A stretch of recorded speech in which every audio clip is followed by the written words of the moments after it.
আবার অনেক হাজবেন্ড দেখছে যে আমার ওয়াইফ পরকীয়াতে আছে বা আমাকে টাইম দিচ্ছে না, সেক্ষেত্রে দেখা যাচ্ছে হাজবেন্ড পরকীয়াতে আছে। বিয়ে একটা নারীর জীবনে বর্তমান সময়ের সিচুয়েশন অনুযায়ী কতটা আতঙ্ক, ভয় বা আনন্দের, আপনি কি মনে করেন? বিয়েটা যেহেতু সারা জীবনের ব্যাপার, একটা বিয়ে যদি আপনার একটা সংসার যদি ভালো হয় তাহলে সেটা ছেলের জীবনে হোক মেয়ের জীবনে হোক তাদের জন্য একটা খুবই ভালো একটা ব্যাপার। বাট যে কোনো একটা সাইড থেকে যদি প্রবলেম থাকে, সেটা হাজবেন্ডের ক্ষেত্রে হোক বা ওয়াইফের ক্ষেত্রে হোক, তখন দেখা যাচ্ছে দুইটা ব্যক্তির ক্ষেত্রেই সেটা একটা দেখা যাচ্ছে অন্ধকার সৃষ্টি হয়ে আসছে। তো সেক্ষেত্রে আমি মনে করি যদি হাজবেন্ড ওয়াইফের মধ্যে ভালো আন্ডারস্ট্যান্ডিং থাকে তাহলে সেটা সারা জীবন লাস্টিং করবে। সো তাদের দুজনের মধ্যে একটু কম্প্রোমাইজটা থাকা জরুরি। বর্তমান আমরা টিকটক ও রিলস থেকে যেরকম দেখছি, কিছু কিছু ভিডিওস দেখছি যে খুবই ভালো, কিছু কিছু ভিডিওস দেখছি যে হাজবেন্ড পরকীয়াতে আছে, ওয়াইফ পরকীয়াতে আছে। সো এইগুলো দেখে দেখি না আমাদের হচ্ছে যারা আনম্যারিড পার্সন আছে তারা খুবই হতাশ হয়ে যাচ্ছে, তারা বিয়ে করতে ভয় পাচ্ছে। সো আমার মনে হয় এই ভিডিওস গুলোর কারণে এখন মানুষ একটু হতাশা হচ্ছে, বিয়ের আগে তারা ভয় পাচ্ছে। অনেকেই বলছে বিয়ে মানে প্যারা। আমি তো ভিডিও দেখে দেখে এখন আমার মনে হচ্ছে এটা প্যারা। দিনে দিনে এটা অনেক কঠিন হয়ে যাচ্ছে, কিন্তু আগের থেকে এখন দেখা যাচ্ছে বিয়ের হার বেড়ে যাচ্ছে। যেহেতু বিয়ের হার বাড়ছে, সো এটার পাশাপাশি ডিভোর্সের হারটাও বাড়ছে।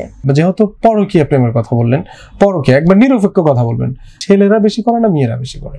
সাধারণভাবে বলতে গেলে এখন এটা ব্যালেন্সের মধ্যে চলছে, ছেলে মেয়ে সমান তালেই চলছে। দেখা যাচ্ছে একটা ছেলে যদি একটা পরকীয়াতে আছে তখন দেখা যাচ্ছে তার ওয়াইফও আছে। আবার অনেক হাজবেন্ড দেখছে যে আমার ওয়াইফ পরকীয়াতে আছে বা আমাকে টাইম দিচ্ছে না, সেক্ষেত্রে দেখা যাচ্ছে হাজবেন্ড পরকীয়াতে আছে।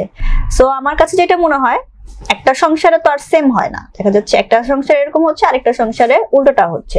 দ্যাটস ওয়াই আমরা হিসাব করলে যেটা পাই সেটা হচ্ছে এখন ব্যালেন্সের মধ্যে চলছে, ছেলেরাও পরকীয়া করছে, মেয়েরাও করছে। ডিভোর্সের হার কি কারণে বেশি সমাজে বর্তমান? এখন ডিভোর্সের হারটা বেড়ে গেছে পরকীয়ার জন্য, আর হাজবেন্ড ওয়াইফের মধ্যে আন্ডারস্ট্যান্ডিং কম।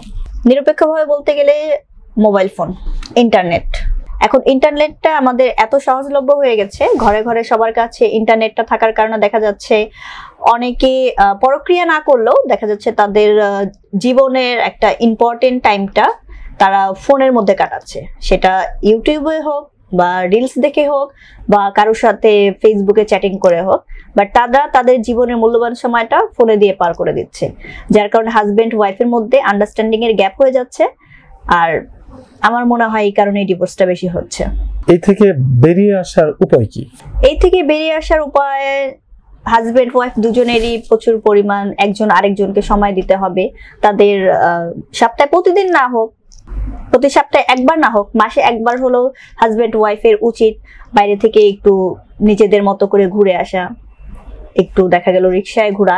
এটা দেখা যায় কি যে আপনার হাজবেন্ড বলেন ওয়াইফ বলেন দুজনের মধ্যেই দেখা যায় যে দুজনকে জানার বোঝার মানে এই এক মাসের মধ্যে যে গ্যাপটা ছিল ওটা দেখা যাচ্ছে আপনি একদিনে ঘুরে সেটাকে আপনি ফিল আপ করে ফেলছেন। সো দুজনের মধ্যে ভালোবাসাটা আরো একটু বৃদ্ধি পেল। ওয়াইফকে নিয়ে যদি ঘুরেন এটাতে তো দোষের কিছু নেই, সেটা সপ্তাহে একদিন হোক বা মাসে একবার হোক সবারই একটু ঘোরা উচিত। সবশেষ দর্শকদের কি বলবেন আপনি? সবশেষ আমি দর্শকদের উদ্দেশ্যে একটা কিছুই বলতে চাই, আপনাদের লাইফ পার্টনারকে একজন আরেকজনকে সময় দিবেন। আপনারা যত ডিপ্রেশনে থাকেন না কেন, যখন আপনার পার্টনারের সাথে আপনি সেই ব্যাপারটা শেয়ার করবেন অবশ্যই এটার একটা সলিউশন চলে আসবে। সো আপনারা একজন আরেকজনকে টাইম দেন, দেখবেন যে আপনাদের ভবিষ্যৎ খুবই ভালো থাকবে।